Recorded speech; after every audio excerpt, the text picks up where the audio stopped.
So atong gibasa mga igsoon gikan sa teksto sa Salmo chapter 84 gikan sa 1 hangtod sa bersikulo 3 unya giuluhan ni siya nako og ang tingog sa kangat. Sa panahon na doon sa quiet time mga igsoon, ayang kasing-kasing mga igsoon naglukso-lukso, We are na created iyahang to praise ma-feel, and na worship iyang God. mabati ang presensya sa tungkol. Saya kayo sa para nga manamnam aton pa sa preside na to ganyan para manamnam gyud nato ang katamis sa pulong sa Ginoo.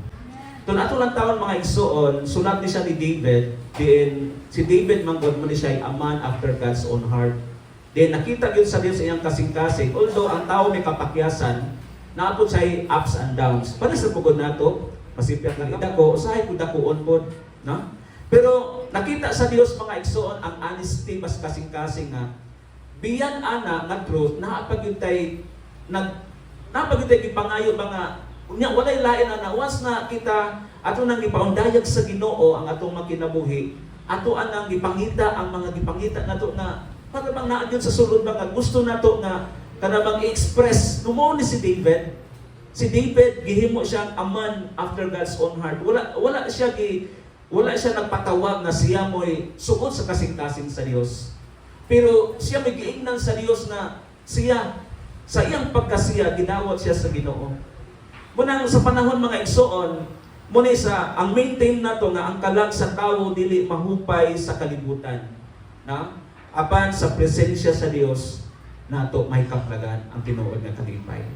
So mo ni ang content sa verse 1 hangtod sa 3 sa Psalms chapter 84.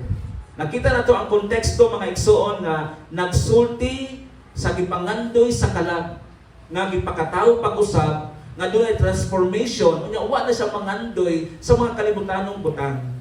Muna gani niingon siya sa unang bersikulo niingon siya nga pagkatahon gayon sa imong puloy-anan o Ginoo sa mga panon ang akong kalag gihidlaw. That means na kanabang nakatilaw na siya mga igsoon sa pagkamaayos sa Ginoo.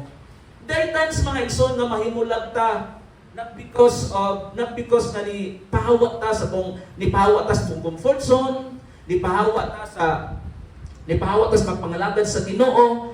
That means na bisag asa man gud ta mo adto mga igsoon, muni hinungdan nga nung mangita kita presensya sa Ginoo. Muna hinungdan na naata karon din mga igsoon nagtigom tungod kay ganahan ta nga makadungog not only ta makadungog sa pulong sa Ginoo but atong masinati sa sulod mga igsoon. Kay adunay panahon there is conflict. Natuo ta mga igsoon nga atong kaaway katurang magsigbulin nato, magsigalit bash nato, magsigalit underestimate nato, magsigalit judge nato. Kay kana siya minus kayo. Pero ang atong kaugalingon mismo may atong kaaway. Amen? May atong kaaway mismo mga igsoon tungod kay dunay mga panahon nga mudistansya ta diha sa presensya sa Ginoo. Dunay mga panahon mga igsoon nganong gibati ni sa usa ka tawo sa realidad karon sa ato ang palibot mga igsoon. Dunay mga panahon nga daghan kayong tawo karon mga igsoon nga gipangkapoy na. Di ba? Atong nadunggan mga igsoon gahapon ang atong usang semana kay ang issue ang highlight karon sa problema mao man ang giyera mga igsoon taliwala sa nasod sa Israel o sa Iran. O dako kining epekto mga igsoon sa ato ang pang-ekonomiya labi na sa nasod sa Pilipinas tungod kay mahal na gid kaayo ang uban pang mga palaliton. Og daghan kaayo mga igsoon nga mga balita nga dili lang kaning langis o ang gasolina mo'y mumahal, kung dili pati na po ang kuryente mga igsoon, mumahal po ni ang kuryente. So, usa na kahinungdan, tanan na damay mga igsoon.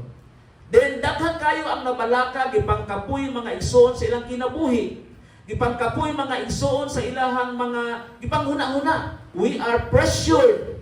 Na-pressure ta mga igsoon sa mga panghitabo sa kalibutan. Tungod kay mahal na at kung usang Sabado palang daan, nag-tubil me na 87 pa. Pagbalik na mo gahapon ako usang adlaw nag-tubil me mga igsoon ni 90 na. Naiuban nag-90 isiting mga igsoon.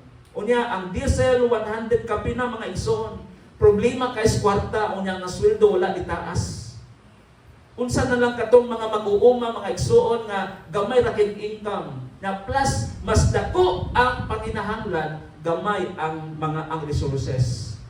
So kapoy kayo sa Baling kapuya mga igsoon, remember na kung kapuyon ta sa lawas, ipahuway nato ng mga igsoon pagkaugma, siguradong mariligta.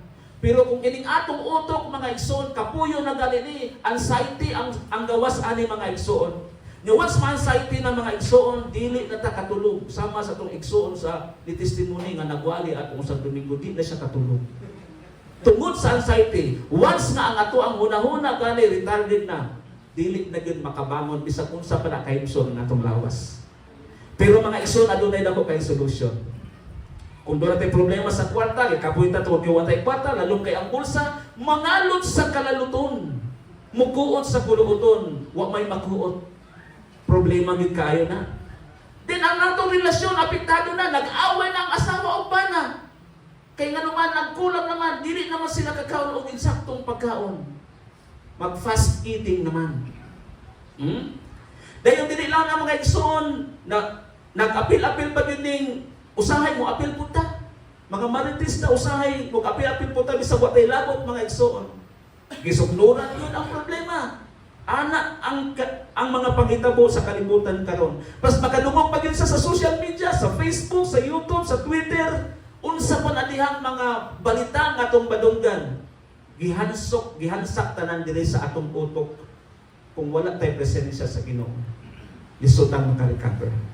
Balik yung pagkalisoda. Manang inanay mo dapat pasalamatan na ang pulong Dios, na ay pulong sa Dios. Kay nga naman mo ni siya muhatag nato mga igsoon og kumpiyansa, muhatag nato og dakong kapit diha sa Ginoo tungod sa pagagamhanan sa atong buhi nga Dios. Hallelujah. Muna inungdan mga igsoon, bisan naata diri sa sulod sa church, natay emptiness, dryness, dunay kanuman affected man tas kalibutan.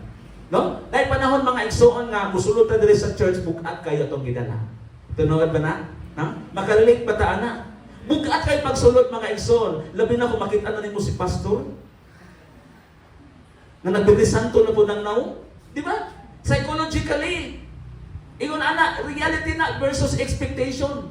Di na ito na madinay, mga igsoon.